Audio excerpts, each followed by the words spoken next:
Today on The Big Story, a student's PSLE result slip was withheld. MOE explains why. Prime Minister Lee Hsien Loong says the next Singapore budget will be what the country economy needs. The URA's Masterplan, what will Singapore look like in the next 10 to 15 years?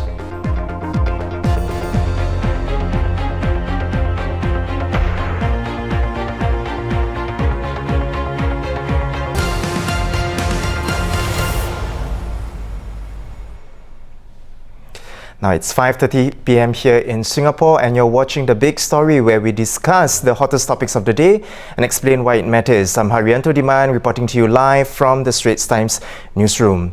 The Ministry of Education has clarified that withholding the original primary school leaving examination result slip due to unpaid school fees is a long-standing practice.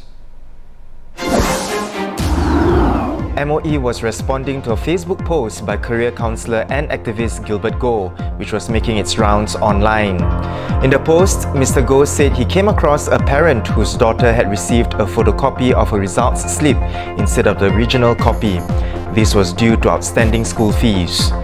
MOE said the issue is not about recovering the money, and the underlying principle is to play a part in paying the fees, no matter how small it is.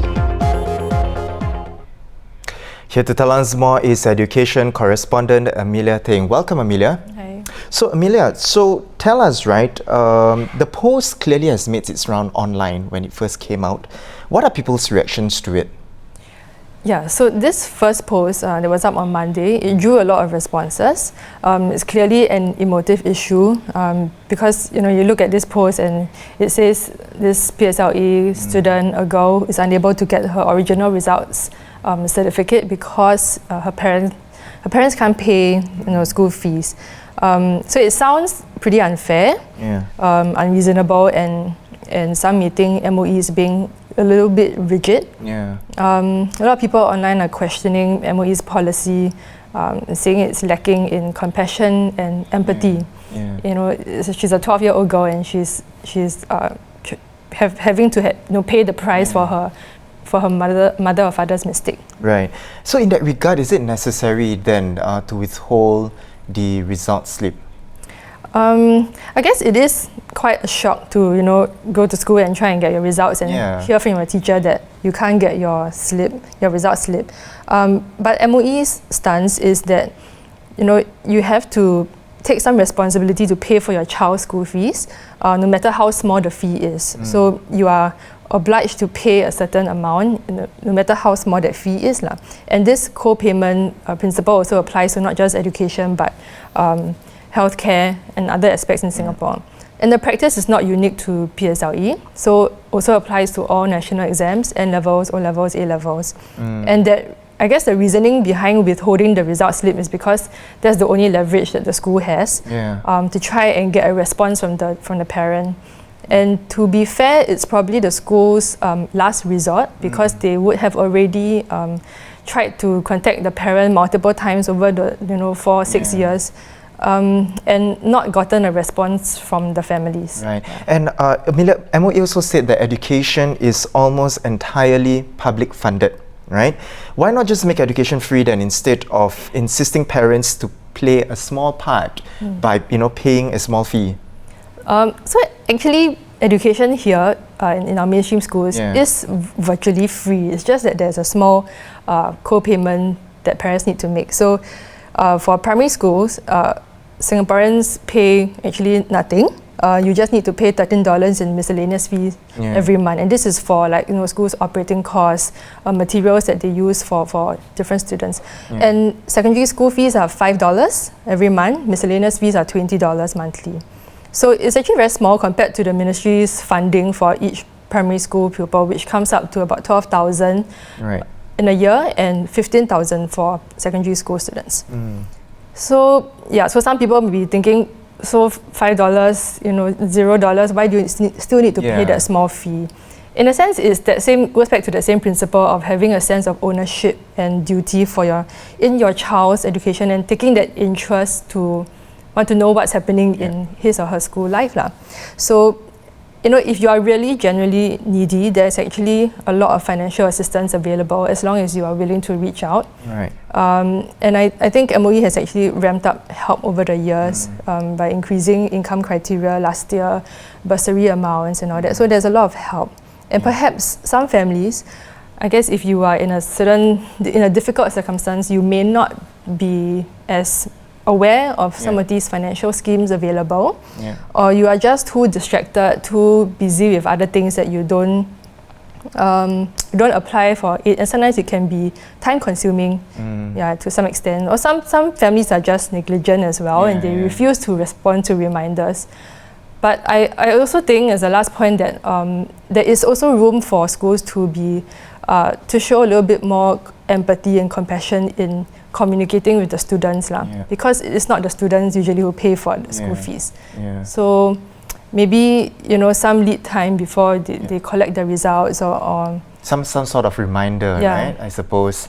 But all in all, at least the matter actually ended on a good note, because there was a good Samaritan that came forward to actually make the payment. Several good Samaritans, exactly. But like you mentioned, Amelia, of course, there are financial assistance out there.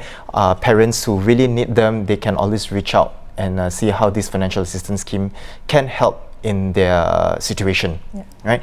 Once again, thank you, Amelia, for shedding some light on this matter. Now, if you would like to read the full story, you can visit our website at straitstimes.com.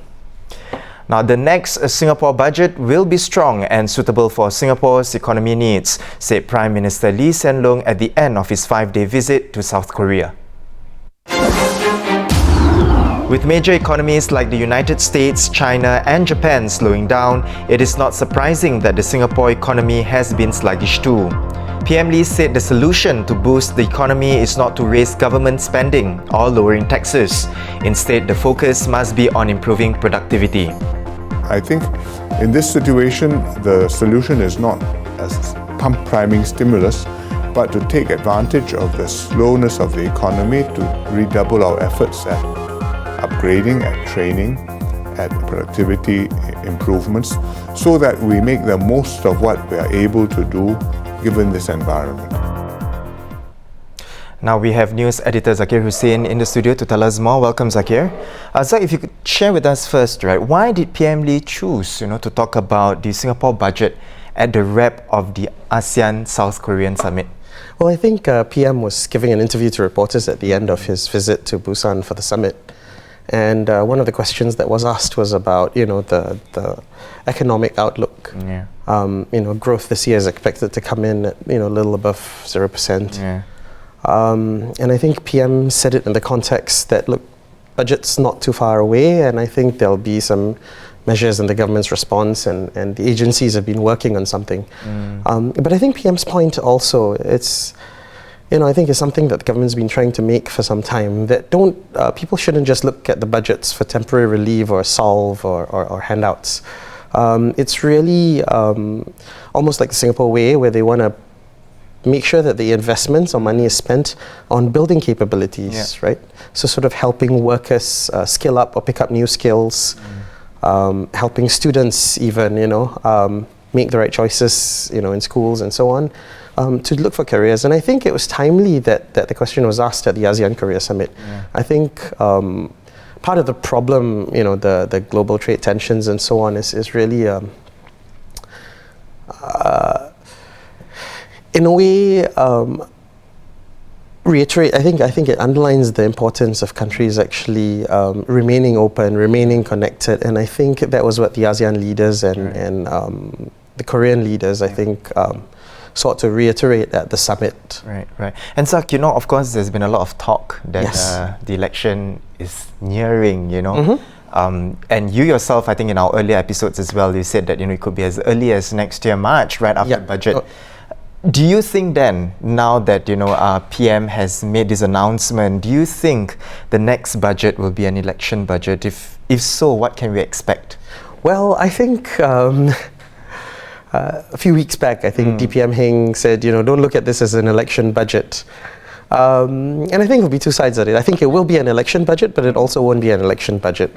It's an election budget in the sense that, towards the end of the government's term, there'll be funds. And I think you can expect some investments and resources, maybe top-ups to Skills Future, top-ups to education funds and so on.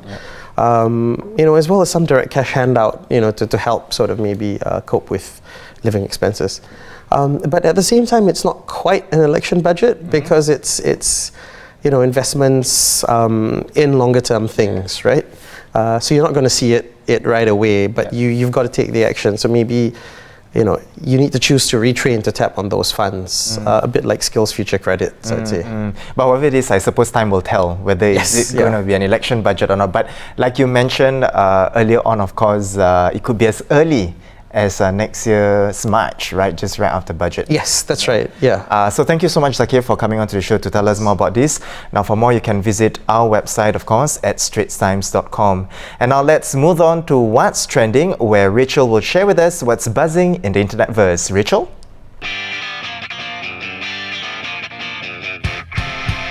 Thanks, Harianto. It's time for What's Trending. First up, killer plastic bags. A deer in Thailand was found dead after swallowing 7 kilograms of plastic and other trash. The animal's death sparked public debate on the need for Thailand to tackle its plastic use and littering problem. The country is one of the world's largest consumers of plastic, averaging 10 plastic bags per person a day. Next, in entertainment news, heartthrob Godfrey Gao collapsed and died this morning while filming a Chinese variety series. He was rushed to the hospital after collapsing on set and died after 3 hours. Godfrey is known for being the first Asian male model to appear in Louis Vuitton's ad in 2011 and also starred in Hollywood films like The Mortal Instrument, City of Bones. Rest in peace, Godfrey. Finally, an eye-opening makeup tutorial that's gone viral. The TikTok user starts her video telling viewers how to get long lashes. After a few seconds, it all takes a turn and she starts talking about the mass detentions of minority Muslims in Xinjiang, China. The video has more than 498,000 likes on TikTok. Her account has since been suspended. That's all for What's Trending today. If you've seen a story you want to share, link it in the comment section below. Back to you, Harianto. Thank you, Rachel. Now moving on to our last segment, an urban master plan that will guide Singapore's development in the next 10 to 15 years was formalized today. Under the gazetted Urban Redevelopment Authority Masterplan 2019, the former railway station staff quarters and Bukit Timah Fire Station have been gazetted for conservation. The Gazette concludes the review of the draft Masterplan 2019, which was exhibited at the URA's premises from March to June this year. More than 25,000 stakeholders and members of the public visited the exhibition to find out more about the proposals. The suggestions and feedback for the draft plans proposals were incorporated where appropriate and will be considered as the authority develops detailed plans for future areas. Now to share more on this, we have Housing and Heritage correspondent Melody Zacchaeus. Hello, welcome Melody. I think this is the first time you're doing a big story with us. Welcome. Now Melody, if you could share with us, what are some of the initiatives that stood out for you in the master plan? So basically the master plan will guide Singapore's development over the next 10 to 15 years and is reviewed every 5 years. So for me, I think what really stood out was the revitalization of Orchard Road. And I think we can all agree that it's not as happening as it used to be before. So the authorities plan to inject it with some life. For instance, the whole stretch could be divided into 4 sub-precincts. There could be a car-free portion to connect green spaces, as well as new retail concepts, attractions, entertainment options, and events. And then also what stood out for me is the CBD, because it can tend to be quite of a ghost town at night. Yeah, especially during weekends as well, right? Yes, so you want to draw life into this entire business district. So the authorities have a good idea, and some plans include like building new hotels and homes in the CBD and better utilizing some of the vacant state properties as test beds for new ideas and events. So, and I also understand there will be a new 50 km Greater Rustic Coast running along the northern coast. So the master plan was formalized today, meaning to say that it has undergone like feedback from different stakeholders. So one thing that stood out for me, for instance, is that we will be retaining an iconic swimming pool at Farrer Park Fields, which is near Little India MRT station. So it was a site for like athletes to train in the past, in the 1930s and 1980s. And they will also be retaining a former boxing gym building. So this is all good news, I think. And Melody, let's focus on the 2 buildings that URA decides to conserve. Can you share a bit more on that? So the release pointed out today that it will be officially conserving the former railway station staff quarters and Bukit Timah Fire Station. So spoke to some experts today and they agree that both sites are quite significant. So for instance, the staff quarters are located opposite Bukit Timah Railway Station and it used to house the station's workers. So back in the day when the transport network was still in its infancy, it was important to site staff right there, because actually Bukit Timah was a rural and rustic area. Now we know it for its condominiums and luxury properties, but back in the day it was just wooden kampong structures. Another place that they're conserving is the fire station.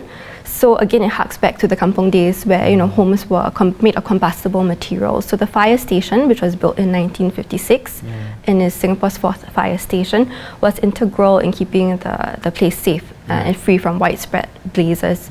There was also an industrial corridor where light operations such as a soya sauce factories, car workshops were operating. So the fire station, which is no longer in use, was very important to the old rustic landscape. MLD, you have covered a lot of heritage stories, and heritage is has always been your focus and always been your favorite beat. Do you think it's enough, whatever that's been done to preserve Singaporean culture and heritage? I think the master plan is heartening because they did listen to the community. So in terms of the Farrer Park field, swimming pool and boxing building, the former boxing building, it was a result of also people on the ground speaking up for it. So the Friends of Farrer Park group were very passionate about advocating for the protection of some of the sites there as part of redevelopment plans.